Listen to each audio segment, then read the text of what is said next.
Dála agus leabhart faoi tá cúig nóméid agat. Will you move the bill first, Deputy? Yeah. Move. You have 5 minutes. Cian Corla. I'm introducing this bill, Ban on Sex for Rent Bill 2022.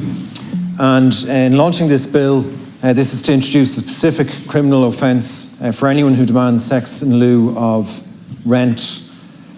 And it would also create a specific offence also for anyone who advertises sex in lieu of rent, both for individuals placing an ad, but also in terms of anyone publishing platforms or any publication accepting such ads.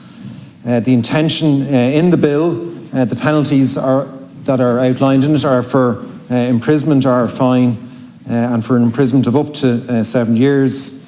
And the Minister for Justice indeed has confirmed to the Dáil that no specific criminal offence for this currently exists. Gardaí have told the Oireachtas Housing Committee that the PUL system does not specifically record sex for rent complaints as a specific category, and this is not surprising, as this indeed is not a specific criminal offence in legislation currently. Cian Corla, in a crisis there are always people who will seek to exploit people who are vulnerable and in desperate need of accommodation.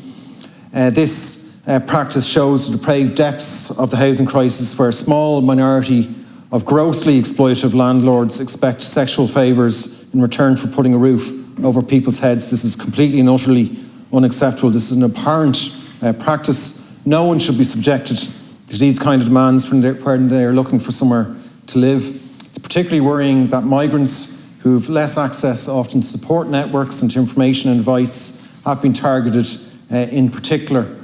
Research in the UK, and there is no comparable research unfortunately in Ireland, but research in the UK by the Housing and Homeless charity Shelter suggests that 30,000 women in the UK were propositioned for sex in lieu of rent only between March 2020 and January 2021, in less than a year. And that shows the extent of the problem in this. I want to commend Anne Murphy in The Examiner, who has highlighted this problem through her very high quality investigative journalism. That's a very important piece of work that she has done, given visibility to what some renters have been subjected to.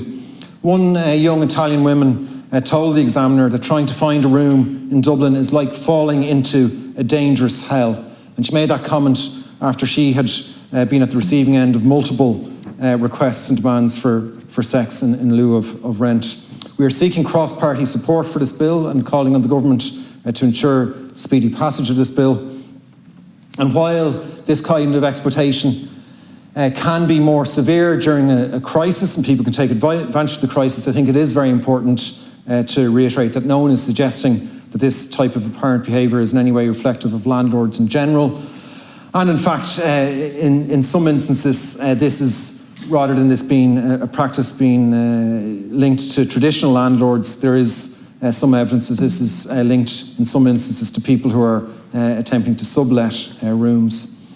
I just want to, before I conclude, Cian Corla, I just want to reference one example that Anne Murphy covered in the Irish Examiner, and she was telling us about one woman in Waterford City who responded just last October to an ad for a room, and after she moved into the accommodation, but when the landlord told her she could live there without paying for rent in exchange for sex, she moved out of the rented accommodation. The landlord then tried on multiple occasions to contact the woman, and after that the landlord actually turned up at her workplace, which is utterly unacceptable, and that level of intimidation has no place at all in Ireland. Renters should not be subject to such exploitative behaviour that makes them feel unsafe, and women and migrants should not be subjected to these attempts of gross exploitation when all they are seeking is simply somewhere safe to live and shelter. So